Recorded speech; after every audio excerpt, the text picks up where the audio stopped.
Good morning. My name is Rehana Salam and I am pursuing my PhD from IIT Delhi. My research area is underwater wireless optical communication, and in today's lecture we are going to have underwater wireless optical communication, and this lecture is about the simulation of underwater wireless optical communication. So, uh, starting with this slide, it is the about the introduction to the underwater wireless communication. So here this figure is actually an underwater wireless sensor network with aerospace and terrestrial communication, and it is actually combining the terrestrial part with the aerospace to that of the underwater communication part. Here for if we look deep into the underwater communication part, here you can see that in this underwater part the ships are communicating with the submarines, or we can say the communication buoys, which convert the signal from the free space to the underwater underwater signal. They are communicating with the submarines, and these submarines are in turn communicating with the ROVs, which are actually the remotely operated vehicles, and finally these ROVs are communicating with the sensors. Also we can see that the communications are possible in both the ways. These double arrowed lines are showing that the communication is possible from inside the water to the outside, as well as from the outer space to the inside, and this is also one of the goal of the 6G is to have the combination of this terrestrial communication with the aerospace and the underwater communication. So next is the comparison of underwater wireless communication technology. And for the underwater wireless communication, we have right now presently we are having three different communication technologies. One is the acoustic communication, another one is the RF communication, and the last one is the optical communication. And all of them have their own benefits and the limitations. So starting with the acoustic communication, this acoustic communication, it is most widely used underwater communication technology, and it is used because of its long range, which is up to 20 kilometers.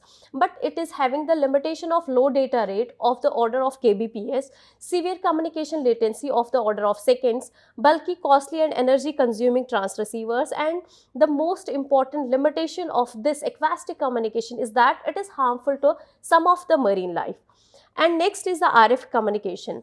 In this RF communication, the benefits include the relatively smooth transition to cross the air-water boundaries, more tolerant to water turbulence and turbidity, loose pointing requirements, and moderate data rate transmissions at very close distances. So using this RF communication, we cannot go up to a distances of kilometers, and the limitations of this RF include short link ranges and the bulky, costly and energy consuming transceivers. And the last one is the optical communication. You might have studied about these underwater communication technologies in your theoretical lectures, and I am just giving the brief again revising these things so that you can understand the simulation things easily. So talking about these optical underwater communication technology, it is an ultra high data transmission rate, having the benefit of immune to transmission latency, low cost and small volume transceivers. And the limitations of this optical communication include that it cannot cross the water air boundary easily, and it suffers from severe absorption and scattering. And the most important limitation of this underwater communication, optical underwater communication technology, is that it has a moderate link range up to tens of meters. That means if we are using the optical communication, with that optical communication we cannot go beyond a distance of 100 meters. That means we cannot go a distance, we cannot have the distances up to kilometers as we are able to get in case of the acoustic communication. So this is the main benefit, main limitation of the underwater optical communication. Next is the important factors that affect the underwater optical communication. So here in the previous slide I discussed about the different underwater communication technologies, and since the underwater optical communication technology have the benefit that it has the benefit that the overall data rate is large compared to, it is in Gbps compared to the RF and the acoustic communication. That is the reason that we are focusing on this optical communication, so that we can have the real time data transmission, for which we need in many applications like the military applications and many such other applications as well. So that is the reason that we are focusing on the underwater optical communications. And the most important factors that affect this underwater optical communication, now we will be talking about the underwater optical communications only. The important factors that affect the underwater optical communications are: first is the absorption and the scattering, the beam spreading, the turbulence, alignment, multipath interference, physical obstructions, and the background noise. So these are some of the factors that affect the underwater optical communication. So next is the optical beam propagation underwater. So if we talk about the underwater propagation, optical underwater propagation, in general we say that we have different type of waters, and these water types include the pure sea water, the clear ocean water, the coastal ocean water, and the turbid harbor water. And these different waters has been divided on the basis of their absorption and the scattering coefficients. So talking about the pure sea water, so here you can see that the absorption coefficient is 0.053, whereas its scattering coefficient B lambda is only 0.003, and the C lambda, which is actually the summation of A lambda and B lambda, is the in the pure sea water it is only 0.056 meter inverse, which is its unit. Now talking about the clear ocean waters. In clear ocean waters, the absorption coefficient is 0.114 and the scattering coefficient is 0.037, and hence the total attenuation coefficient of this clear ocean water is 0.151. Next is the coastal ocean waters. In coastal ocean waters, the absorption coefficient is 0.179 and the scattering coefficient is 0.219, and the total attenuation coefficient is 0.298. Next is the turbid harbor water. This turbid harbor water, it has most of the dissolved particles in it, because of which its absorption coefficient is large compared to all the other type of waters, and in addition to that the scattering coefficient is also the highest among all the water types, and hence the total attenuation coefficient is 2.17 meter inverse. But the overall attenuation coefficient can be expressed as the beam extension coefficient C lambda, which is the linear combination of absorption coefficient and the scattering coefficient. That means this C lambda is equals to A lambda plus B lambda. So, but let me tell you one thing, that these pure sea water, clear ocean water, these A lambda and B lambda values, these are not these are not fixed. They will vary on the basis of papers. For example, I have taken these from one paper. In some other paper the values may vary a bit. Okay, so it is not like it is always it will be 0.056. It is 0.056, but in some other papers the values may vary a bit. So that you should take into that you should keep in your mind, that it is not it is 0.056 according to the paper I am considering, I am referring, which I have given at the end of one of the slide at the end of the presentation. And but in some other papers these values may vary. And now we are familiar with this attenuation coefficient, which is actually the summation of the scattering coefficient and the absorption coefficient, that is B lambda and A lambda respectively. Now we can calculate the total path loss of the total path loss from the transmitter to the receiver. So the total propagation loss or the attenuation loss or the path loss, LP as a function of wavelength and distance, Z is then given as e raised power minus c lambda into z. So this LP, lambda and z, it is a function of lambda and z, and it is equivalent to exponent exp of minus c lambda into z. So it's a function of lambda and z. And this law is also called as the Beer-Lambert's law. Okay, so this is the how we actually account for the how we calculate the attenuation in case of the underwater optical communications, considering the scattering and the absorption coefficients. So uh, next is the turbulence. Next is the turbulence. Till now we considered the absorption and the scattering, which will be happening because of the particles present inside the water, and the other factors which results in the loss of signal from the transmitter to the receiver while traveling is the turbulence. Turbulence is actually we can describe it as an event where the refractive index of the water or the medium will change because of certain events like the change in the pressure, change in the temperature, or change in the salinity of the water or water medium. So that is called as the turbulence, and it is one of the important factor which results in the overall loss of the signal from the transmitter to the receiver. So it should be considered when we consider the underwater communication. So it is necessary to consider the turbulence when we consider the underwater communication. So in turbulence for the underwater communication, for these generally the what the researchers are doing, they are simply taking the free space optical communication turbulence models and using them for the underwater communication. For example, here is the log normal distribution. This is the received intensity fluctuations are represented by the log normal distribution owing to aperture averaging effect due to larger aperture dimensions of the optical lens in front of the detector than the coherent length of the light. The PDF of this log normal distribution is given by this PDF, and where I naught is the mean received intensity and sigma I square is the scintillation index given by this formula, where I is the intensity at some point in the detector plane and the angle bracket denotes an ensemble average. So this is the log normal distribution, but there are many turbulence models. Here I am talking about the log normal distribution, which is the first distribution we generally use for the underwater communications, but this log normal distribution only accounts for the weak turbulences of whenever we assume that the turbulence is weak. In that case we take this log normal distribution,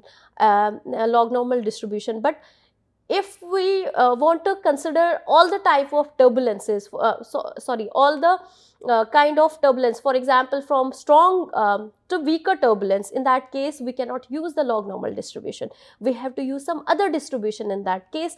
And here this is the distribution we can consider, and this distribution can be considered when we assume that the turbulence can be from weaker to the stronger. So even if we are having the weak turbulence, we can use the log normal distribution, but we can also use the egg distribution. But for the strong turbulence we cannot use the log normal distribution, but we can use this egg distribution. And this what is this egg distribution? It is simply using a mixture of exponential and generalized gamma distribution, which is weighted sum. The oceanic turbulence is modeled as, this is the PDF of this distribution, where f and g being respectively the exponential and generalized gamma distributions, where omega is the mixture weight or mixture coefficient of the distributions, which satisfies this omega from lies from 0 to 1, and lambda is the parameter associated with the exponential distribution, and ABC are the parameters of the generalized gamma distribution, and this is the gamma function. This symbol denotes the gamma function. So here you can see that we are having three variables a, b, c, and these variables a, b and c respectively represents the variation in the pressure, salinity and the temperature of the medium. So depending upon the values of a, b, c, we can say that the temperature, the pressure and the salinity of the water is for example, these ABC values ABC can take any values, which we will see in the later slides how we can model them and how we can get their values. So this is about the turbulence model, and we can have many other turbulence models, but in today's lecture we have only used these two type of turbulence models for the underwater communication simulations. That is that is the reason that we will be talking about only these two turbulence models. So next, coming to the total noise.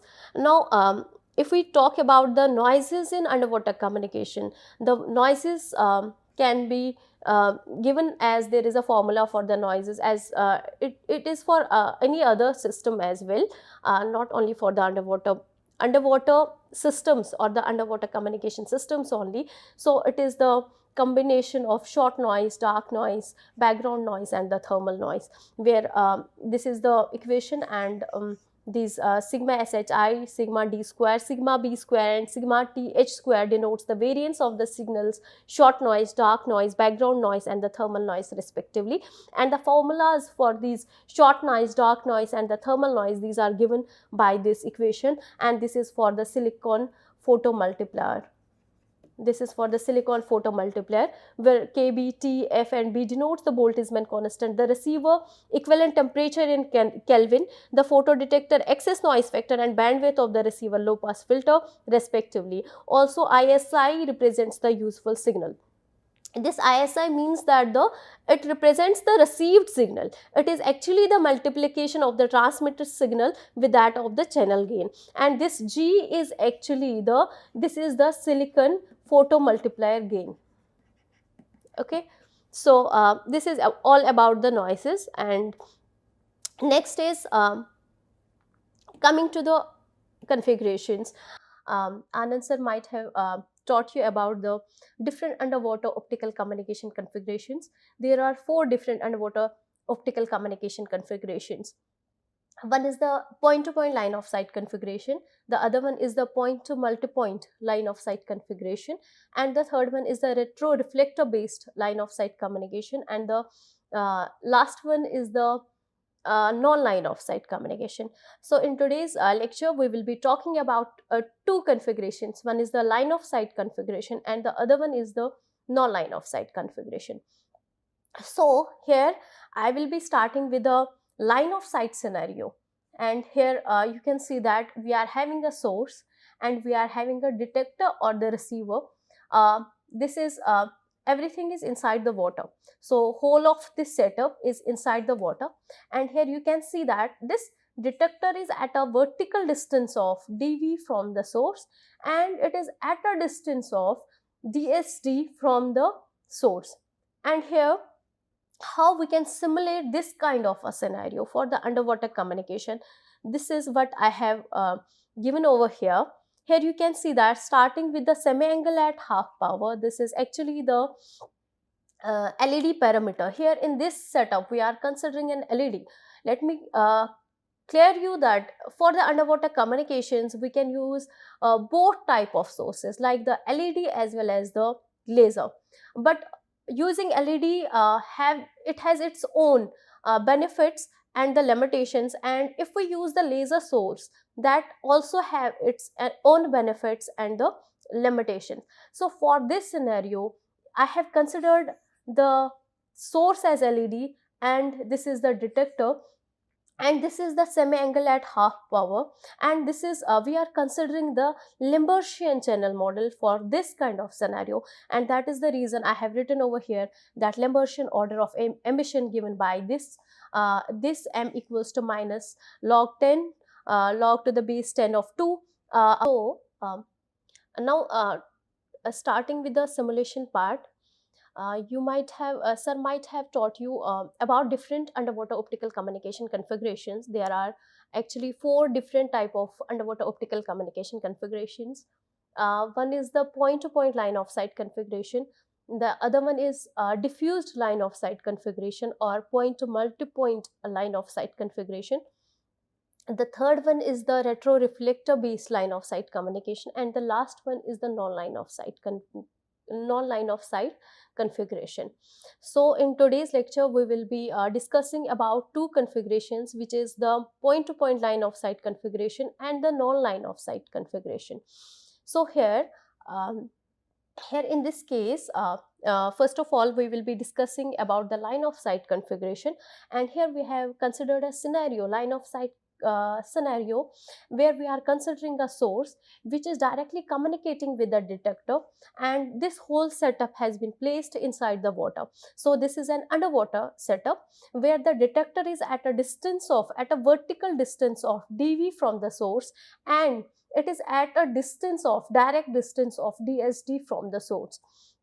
And in addition to that, for the underwater optical communication simulations, we can use different sources. We can use the led as the source as well as the laser as the source. All of them have their own benefits and the limitations. So here in this case, for this kind of a scenario, we are using an led as at the source. And so the simulations can be done like this. The first, I have started with the theta, which is actually the semi angle at the half power, and we are considering the Lambertian pattern of the led, and it is given by this value m, which is actually the minus log to the base 10 of 2 upon log to the base 10 of cos d of theta. And the total electrical power by the source is given as 1:1:20, because my plot is going to be the receive power with respect to the transmit power. That is the reason that I need to vary the transmit power, which I have varied from 1 with a variation of 1 watt to 20 watts, up to a power of 20 watts. And the total detector physical area is I have considered as 0.0314. It is actually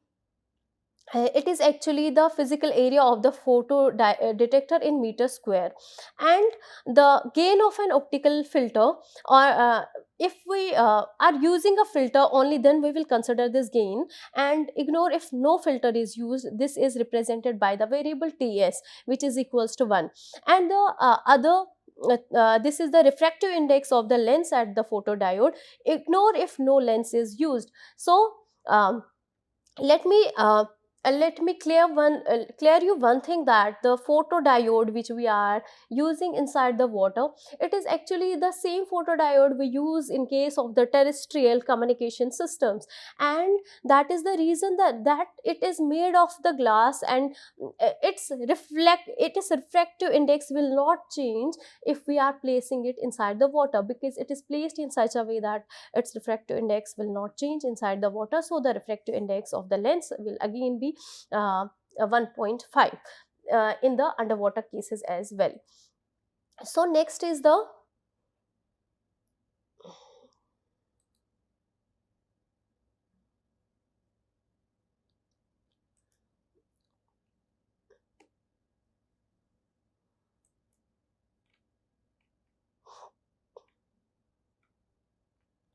Next is the FOV of the receiver. Here the FOV has been taken in radians. That is the reason the FOV is taken as 60 into pi by 180. And the gain of optical concentrator is given by this formula. It is the index square divided by sine of FOV. And the vertical distance between the source and the receiver is given as 4 meter. And the distance from the source to the receiver is varied. I have here in the final result, you will see that I have plotted the result for different distances as well. That is the reason that I have written over here as 5, 7 and 9. And the angle cos of phi a1 is given by this dV upon dsd, and the extinction coefficient of clear ocean water is given as c equals to 0.151. As I already told in the previous slide, that we can have different type of waters, and the type of water, the value of c lambda depends upon the type of water. And here, since we are considering the clear ocean water, that is the reason that we have considered the value of c to be equals to 0.151. This is actually the value of c lambda. It is actually dependent upon the lambda. So here I have represented this variable by c only, and it is 0.151.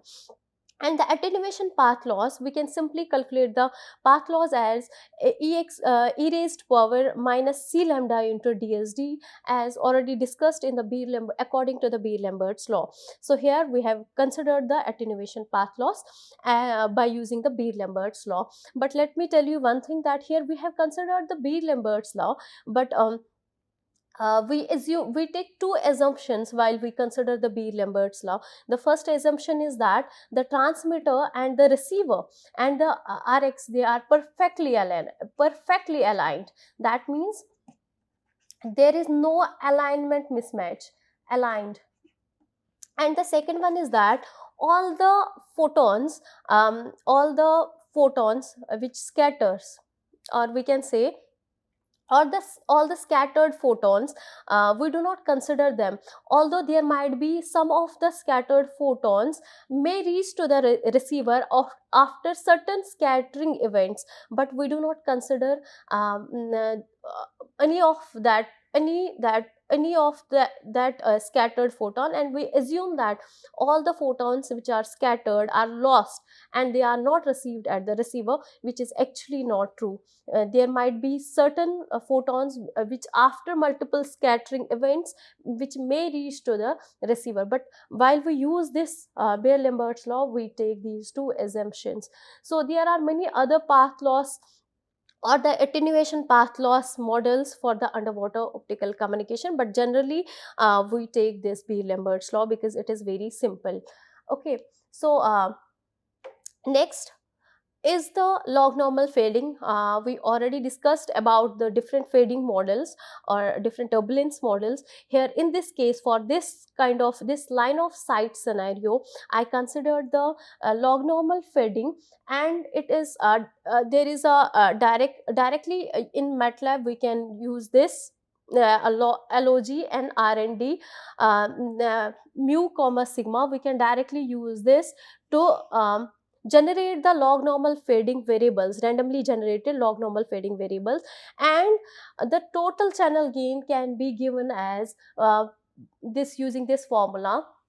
It's a theoretical equation, these equations you might have studied, and it is given as m plus 1 area of the detector and cos phi a1 raised to the power m plus 1 divided by 2 pi dsd ka square. Dsd is the distance, direct distance between the source and the detector, and the total receipt power from the source can be given as total transmit power into the channel gain and multiplied with ts, which is actually the TS is already in we discussed in the last slide, concentrator gain, again multiplied with the gain of the concentrator. PL is the path loss and Y is this log normal fading. So the total receipt power is given by this formula, and if we want to present this in terms of dBm, then we can convert this power in to dBm using this formula, and we can plot it like this. So this is how we plot the total transmit power with respect to the receipt power. The total transmit power in x-axis, receipt power in dBm in y-axis, and this is the x label and the y label. Here one thing I would like to mention, that the scintillation index of oceanic turbulence is related to variance of log normal distribution. This variance of log normal distribution using this formula, it is actually sigma I square is equals to exponential of 4 times sigma u square minus 1. Or we can also say that if you see the equation of this sigma u square with respect to it, or we can say it is the right of variance. For example, it is related to cn square, which is actually the index parameter. Although we take the same turbulence model which we use for the free space communications, but this turbulence index parameter is different for the underwater and the free space case. It is around 10 raised to the power minus 8 meter minus 2 by 3 for the underwater cases, whereas it is around 10 raised power minus 14 for the free space optical communications. You can check it from any of the papers, any of the underwater optical communication papers. And next, this here is the result which is plotted. It is actually the receipt power with respect to the transmit power in watts. Here you can see that the I have plotted it for three different distances: 5 meter, 7 meter, and 9 meter. So for the 5 meter of distance, you can see that the receive power in dBm I am getting at a transmit power of 60 watts. It is around minus 15 dBm, and at a distance of for a distance of 7 meters, it is around minus 20 dBm, and for a distance of 9 meter, it is around minus 24 dBm. So here, if we compare it for different distances, you can see that as we increase the distance, the receive power is decreasing. It is obvious that if we increase the distance, the path loss will increase, and hence obviously the receive power will be decreasing, which has been shown in this plot, in this result. Next is the case here. Till now I plotted only the received powers, but for plotting the spectral efficiency using the Shannon capacity formula, which is given by log to 1 plus SNR, for that I need to consider the noise powers as well. And for this setup, this line of sight setup, I have considered the fixed noise power of minus 90 dBm and converting it to the linear power, and finally we can calculate the spectral efficiency using this formula: log to 1 plus R into receive power ka square divided by noise power linear ka square. And I have shown over here that how the spectral efficiency varies with respect to the transmit power.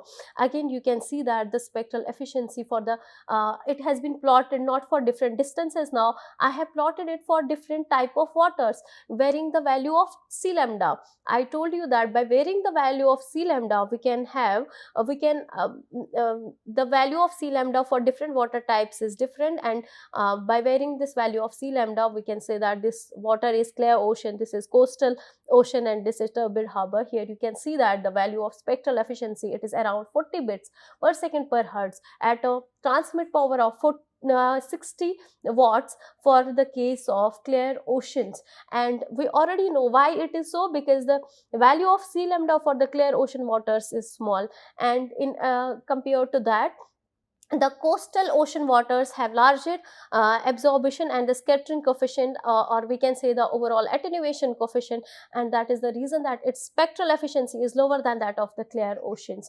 And compared to these two, the turbid harbor has the highest dissolved particles. That is the reason that its absorption coefficient as its scattering coefficient is highest among all the type of waters. That is the reason that its spectral efficiency is least compared to all the other type of waters. So it has been shown over here that this is the average spectral efficiency versus the transmit power for different water types when the distance from the source to detector is considered to be 9 meters. So we can say that the spectral efficiency the total spectral efficiency received at the receiver will vary according to the type of water, and it will be least for the case of turbid harbor waters, whereas it will be highest in the case of clear ocean waters if we are considering these three kind of waters. So this is all about the line of sight scenario.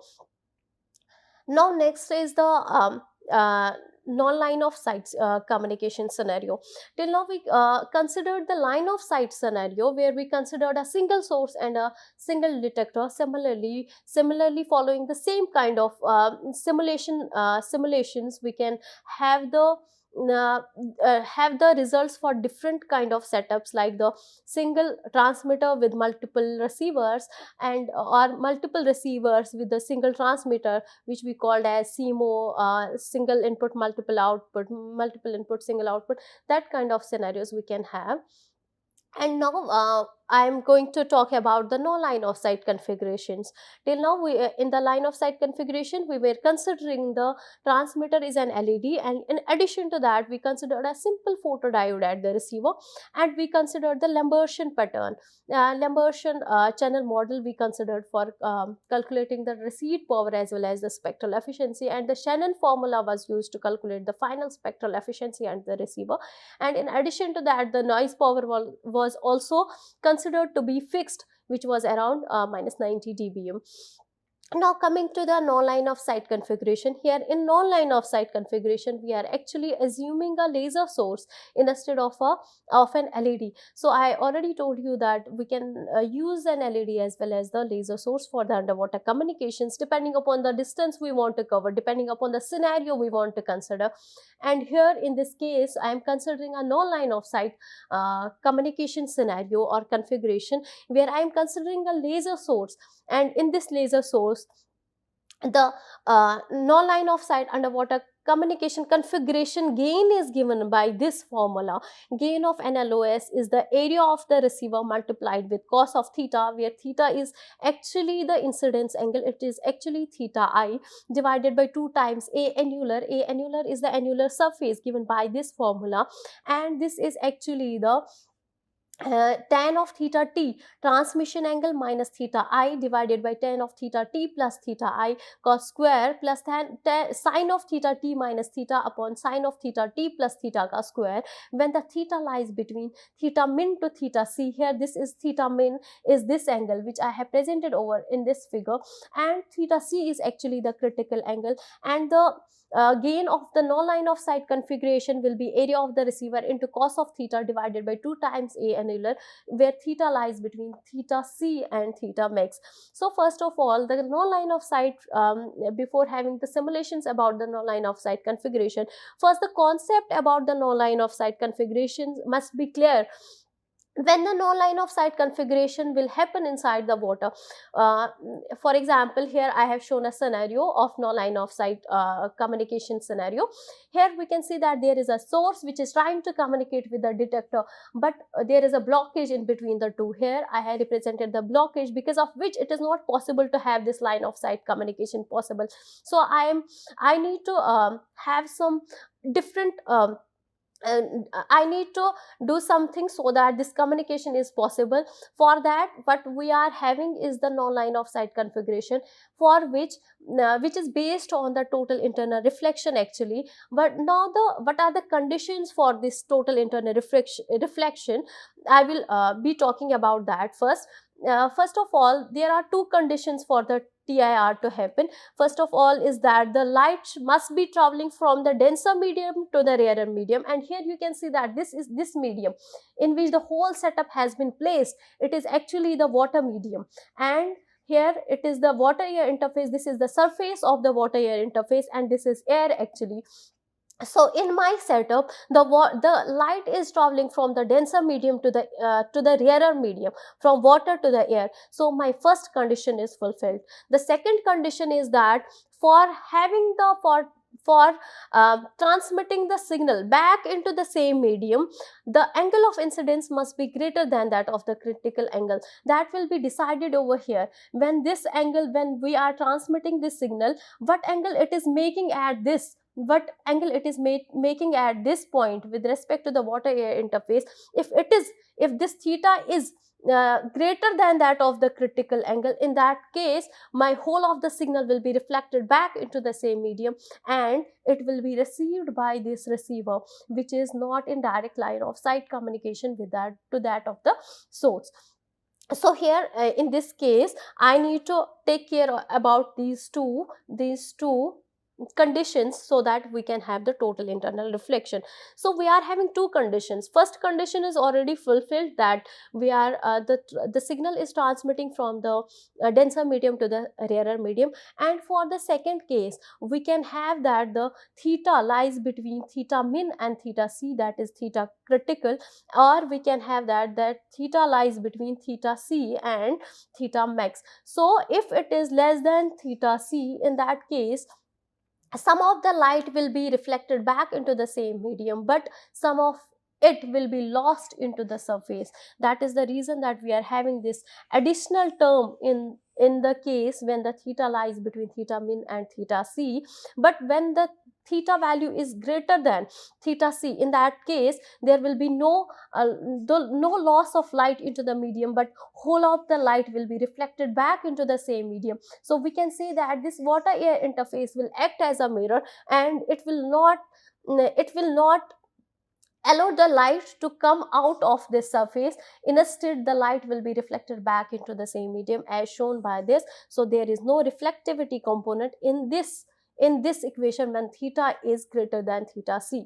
So here we can see that we are having two theta min and theta max. These theta min and theta max are the angles of the transmitter, lasers minimum and maximum angle.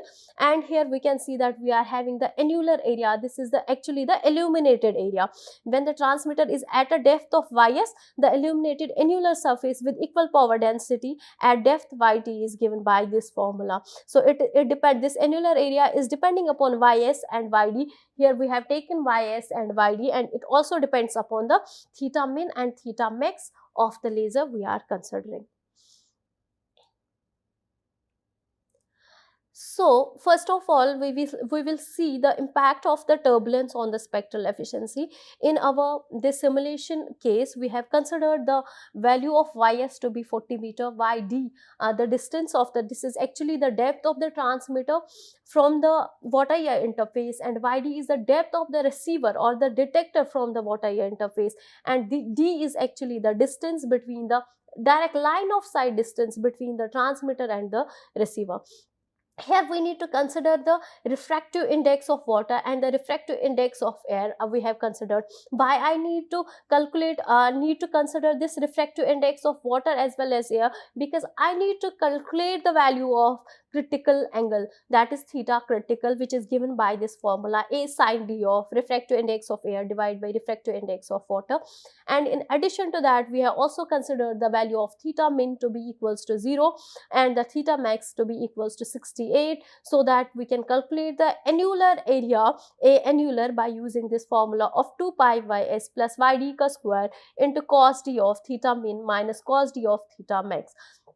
So this is how we calculate the theta value of theta c, and this is how we calculate the annular area for this non-line of sight communication. In addition to that, in the previous, in the line of sight configuration, we did not consider the different type of noises. We just take the value of noise to be minus 90 dBm from I have taken that value from one of the papers. Now but for non-line of sight communication, we are considering different type of noises, like the short noise variance for this NLOS. It is given by this formula, which we already discussed in one of the previous slides. And the dark noise variance, since we consider the silicon photomultiplier as the as the receiver in this case, but we were considering the simple photodiode in the line of sight case.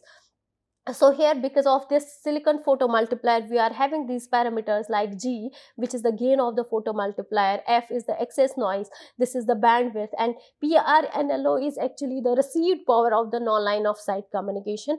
And we already discussed that the short noise variance depends upon the received power, actually the useful signal.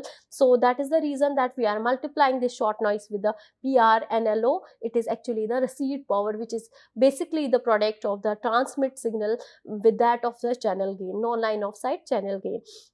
And next is the thermal noise. We have calculated the thermal noise by using this formula, and the total noise variance can be calculated by the addition of all these noises. Here we have not considered the background noise, and we have taken the value of the background noise to be equivalent to 0. And here the finally calculating the capacity, here we have calculated the capacity using the same Shannon formula as log 2 1 plus e by 2 pi SNR and LOS average into HP of ICA whole square. What is this HP of ICA square? These are actually the egg distributed random variables, and we discussed about the PDF of this egg distributed random variables and different parameters of this egg distributed random variables. And here we have to multiply this SNR with that of the egg distributed random variables, so that we are also considering this egg distribution in our simulations. So Here you can see that the plot for the average spectral efficiency with respect to the transmit power for different scintillation indexes. Here we can see that we have considered the values of average spectral efficiency from the weak turbulence, where we are taking the values from 0.2178 to moderate turbulence of 1.9328 to the strong turbulence of 3.11952. And here from the results you can see that when the transmit power, I have taken the transmit power in terms of dBm instead of watts over here. And here you can see that at a transmit power of 50 dBm, you can see that when the turbulence is weaker, that is 0.2178, in that case the spectral efficiency, every spectral efficiency is highest, which actually should be the case, because here the turbulence we are considering the weak turbulence. That means that the overall refractive index variation will be lower compared to the case when sigma I square equals to 1.9328, and the case when sigma I square equals to 3.1952, which is actually the strong turbulence. So here we can easily see the effect of varying turbulences for different for a particular water type when we are varying its turbulence from very weak turbulence to moderate to a strong turbulence. And we can see that there is a variation in the overall average spectral efficiency, which is given in bits per second per hertz. Next is the impact of the node separation on the spectral efficiency. Here the node separation means the distance, line of sight distance between the transmitter and the receiver, or between the source and the detector. So the line of sight communication which was actually blocked is called as the node separation. And here you can see that we have considered the transmit power of 20 watts, and these are the parameters for omega, lambda, a, b, c. These are the parameters for egg distribution. Here I am considering the sigma I values, sigma I square value of 0.2178, and these omega, lambda, a, b, c are corresponding to this scintillation value. And we are considering the transmitter depth as 10 meter and the receiver depth as 10 meter. And here you can see the plot of again every spectral efficiency with respect to the node separation d in meters. And here you can see that how this average spectral efficiency is varying with respect to the node separation. The curve is different. In the previous plot we were looking into the average spectral efficiency with respect to the transmit power, but here we are varying the direct line of sight communication, actually which is actually blocked, and we are varying this distance, direct distance between the transmitter and the receiver, and seeing the effect of this variation on the average spectral efficiency. And here you can see that initially the transmitter, initially when they are very close to each other, when the transmitter and the receiver are very close to each other, that means the node separation is only 1 meter. In that case this average spectral efficiency is very high. But as the node separation is increasing, as the distance if we fix the transmitter distance, if the distance of the receiver is varied, it is taken away from the transmitter, in that case what is happening, the average spectral efficiency is reducing, and there is a point at which it is showing a peak here at this point. For example, it is around at 24 meter of distance. So here you can see that it is showing a peak, and after that the average spectral efficiency is reducing linearly. Now what is the reason behind this kind of a curve? We need to know the reason behind this kind of a curve. So let me clear you that why it is this kind of a curve. Because initially when the transmitter is very close to the when the receiver is very close to the transmitter and it is moving away, in that case if you if you remember the previous equations where the gain of the no line of sight communication, no line of sight, gain of the no line of sight link was given, it was shown that when the value of theta incidence angle lies between theta min and theta c, in that case the gain will depend upon two parameters. One is the path loss parameter and the other one is the reflectivity parameter. That means in that case about the light is lost into the atmosphere, because in that case theta c is less than theta c. That is the reason that as we increase the value of the node separation, the value of theta c is less, theta is less than theta c up to this point, but at this point the value of theta is greater than, incidence angle is greater than theta c. That is the reason that at this point total internal reflection is happening, and that is the reason that all of the signal is reflected back into the same medium, and after this point only the path loss will be happening, as shown in the in that equation, that when theta is greater than theta c, then the overall gain will depend only upon the path loss of the signal. Only the path loss will be happening, there will be no transmission, there will be no signal loss from the water to the free space. So that is the reason that we are getting a peak over here, and after this we are getting this kind of a result. So this is the result for when we are considering only the coastal waters.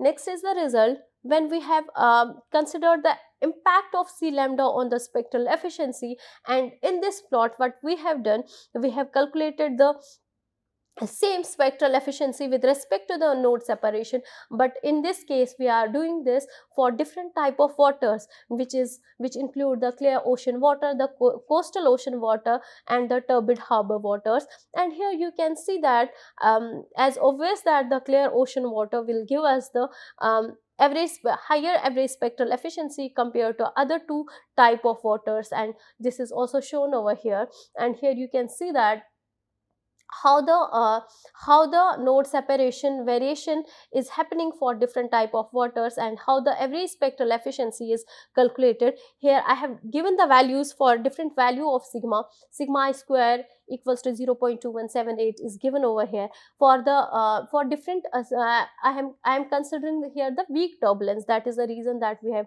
taken this value only.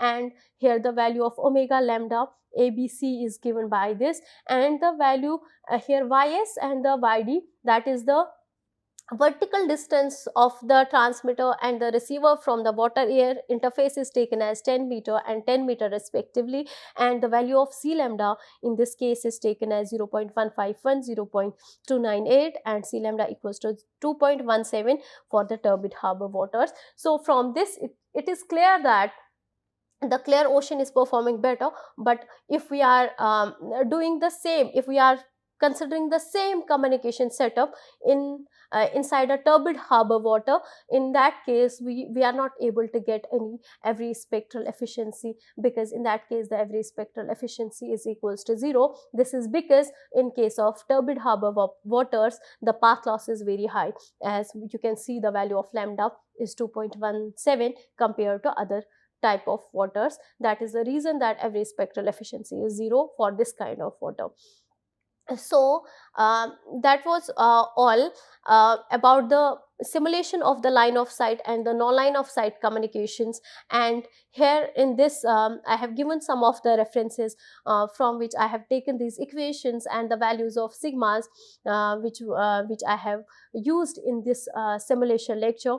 And here you can see that for the in-depth knowledge about the line of sight configuration, you can also refer to one of my paper which was recently accepted to IEEE International Conference on Advanced Networks and Telecommunication ANTS 2022 India.